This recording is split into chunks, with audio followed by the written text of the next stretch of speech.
இன்று 12ஆம் மாதம் 10ஆம் தேதி உலக மனித உரிமை தின நாள் என்று உலக மனித உரிமை தின நாள்.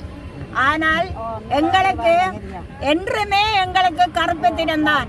ஏனெனில் எங்களோட பிள்ளைகள் காணாமல் ஆக்கப்பட்ட பிள்ளைகள், சரணடைந்த குடும்பமாக சரணடைந்த பிள்ளைகள், அது எங்களோட பிள்ளைகள்.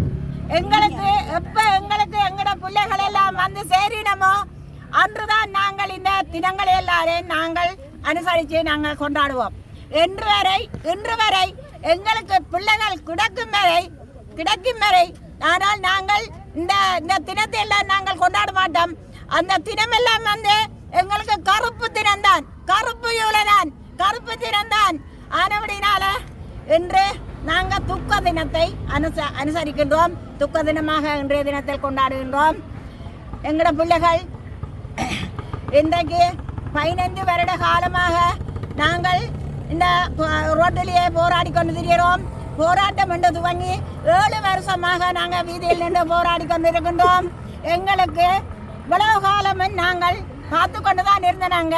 எங்களுக்கு அந்த ஆணைக்குழு, இந்த ஆணைக்குழு, அந்த பொறுமுறை, இந்த பொறுமுறை, நல்லிணக்க ஆணைக்குழு, OMB எங்களுக்கு இதுவரையிலும் எங்களுக்கு ஒருவரும் வந்து எங்களோட பிரச்சனைக்கு ஒரு ஆள் நாங்கள் 5 பேர்ட்ட நாங்கள் இதெல்லாம் கொடுத்து பார்த்து நாங்கள் இந்த OMB சரி நீங்கள் வாதாடுறீங்கள், இந்த 5 பேர்ட்ட ரிப்போர்ட்கள் தரோம், நீங்கள் இது ஒருக்கா கண்டுபிடிங்க, இது ஒருக்கா பார்த்து செயல்படுத்துங்க, அதன் பிறகு நீங்கள் அதை எங்களுக்கு செயல்படுத்தினீங்கண்டா மிச்சம் நாங்கள் உங்கள்கிட்ட வருவோம், OMB நாடுவோம் என்று சொல்லி.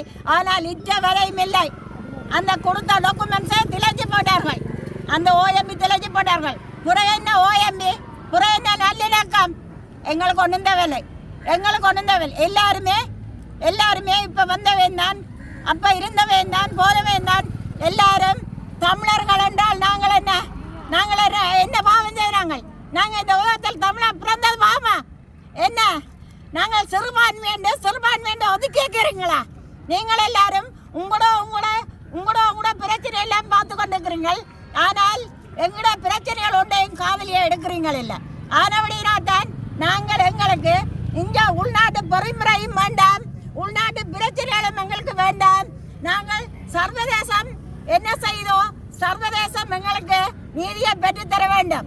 சர்வதேசத்தை தான் நாங்கள் நீதியை பெற்றுத்தர கேட்கின்றோம். நாங்கள் இவ்வளவு காலமும் போராடி ஒரு 300 சொச்சம் அம்மா மேர் பிள்ளைகளை தேடி போராட்ட அம்மா மாதிரி உறந்து போச்சிடும். நாங்களும் இனி எப்போ என்னென்ன மாதிரி எப்போ நாங்கள் இறக்க போகின்றோமோ எங்களோட பிள்ளைகளை நாங்கள் காணும் வரையும் இருக்கணும் என்று நாங்கள் உறுதியாக நாங்கள் நினைத்து கொண்டிருக்கின்றோம். எங்களோட பிள்ளைகளை நாங்கள் காண வேண்டும். நாங்கள் எங்களோட பிள்ளைகளோடு நாங்கள் கொஞ்சம் குழாவி இருக்க வேண்டும். எங்களோட பிள்ளைகளை கண்ணில் கண்டு 15 வருஷம் இத்தனை காலமும் இந்த அம்மாக்கள் எல்லாம் வீதியில் நிற்கிறோம். தங்களோட பிள்ளைகள் வருவினம். நாங்கள் என்னைக்குமே ஒரு ஒரு ஒரு செய்தி வருதுண்டா நாங்கள் உடனடியாக பார்க்கறது எங்களோட பிள்ளைகளை விடுதலை செய்கிறார்களோ, எங்களோட பிள்ளைகளை பற்றி கதைக்கின்றார்களோ என்றுதான். ஆனால் எங்களோட பிள்ளைகளை பற்றி யாரும் கதைப்பதும் இல்லை, யாரும் ஒன்றும் பேசுவதும் இல்லை. நாங்கள் இன்றைக்கு சொல்கிறோம், எங்களோட பிள்ளைகளை தான் நாங்கள் தர்றோம். வேற ஒரு பிரச்சனைக்குமே நாங்கள் போக மாட்டோம். நாங்கள் எங்களோட பிள்ளைகளை தேடி எந்த வீதியிலையோ, எந்த நகரத்திலேயோ, எந்த டெல்லியிலையோ நாங்கள் எங்களோட பிள்ளைகளை தேடி நாங்கள் போராடுவோம் என்று இண்டையில இருந்து நாங்கள் சொல்லிக்கொள்கிறோம். கலிந்து காணாமலாக்கப்பட்ட உறவுகளுக்கான உண்மைகள் கண்டறியப்பட வேண்டும். அடுத்து அதுக்குரிய நீதி நிலைநாட்டப்பட வேண்டும். அடுத்து இந்த பொறுப்பு கூறலை இந்த அரசு பொறுப்பேற்க வேண்டும், பொறுப்பு கூறப்பட வேண்டும். அதற்கு பின்னர் தான் இழப்பீடு தொடர்பான முடிவுக்கு வர முடியும். ஆனால் கடந்த அரசாங்கங்கள் இழப்பீட்டை கொடுத்து இந்த காணாமல் போன உறவுகளுடைய நீதியை மழுங்கடிக்கிற, மூடி மறைக்கிற ஒரு செயற்பாட்டை கடந்த அரசாங்கம் மேற்கொண்டிருந்தது. அதைப்போல இந்த அரசாங்கம் அவ்வாறான செயற்பாடு ஈடுபடக்கூடாது என்பதனை இந்த நேரத்தில் நாங்கள் வலியுறுத்துகிறோம். அதே நேரத்தில் கடந்த ஆயுத போராட்டத்துக்கூடாக இந்த போராட்டத்துக்கூடாக வந்த இந்த அரசு அந்த காலப்பகுதியில் சொந்த மக்களே ஆயுதம் தூக்கிய மக்கள் பல பேரை அவர்கள் பலி கொடுத்திருக்கிறார்கள். அவர்களுடைய இந்த விடுதலைக்காக இழப்புகளை சந்திருக்கிறார்கள். நாங்களும் அதே போலதான் எங்களுடைய மக்களுடைய விடுதலை போராட்டத்தின் பேரில் பல வலிகளை, பல இழப்புகளை, பல உயிர்களை தியாகம் செய்திருக்கிறோம். இன்றைக்கு அந்த உறவுகளுக்கான நீதியை கேட்டு நிற்கிறோம். எனவே பொறுப்பான வகையில் இந்த காலத்தை இழுத்தடிக்காமல் இந்த இந்த இந்த இந்த காணாமல் போன உறவுகளுக்கு நீதி கிடைக்கப்பட வேண்டும். அதே நேரத்தில் சிறைகளில் இன்னும் 30 ஆண்டுகளாக இன்னும் மிகுதியாக 10 தமிழ் அரசியல் கைதிகள் இருக்கிறார்கள். அவர்களை விடுதலை செய்யப்பட வேண்டும்.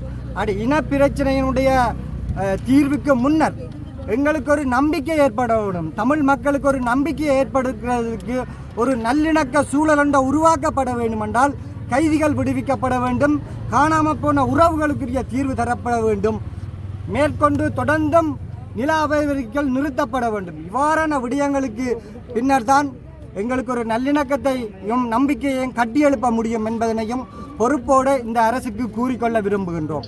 அதே நேரத்தில் தொடர்ச்சியாக எங்களில் வீதியில் இவ்வாறான போராட்டத்தில் ஈடுபட வைக்காத சூழலை இந்த அரசு விரைவாக ஏற்படுத்தணும் என கூறிக்கொண்டு, அதே நேரத்தில் தமிழ் மக்கள் இந்த அரசுக்கு வாக்களிச்சிருக்கிறார்கள். அவர்களுடைய எதிர்பார்ப்புகள் எல்லாமே இந்த நாங்கள் பட்ட வழியிலிருந்து எங்களுக்கு நீதி கிடைக்கப்பட வேண்டும் என்று, அந்த அடிப்படையிலேயாவது இதுக்குரிய தீர்வுகள் எட்டப்பட வேண்டும் என கூறிக்கொள்கிறோம். நன்றி.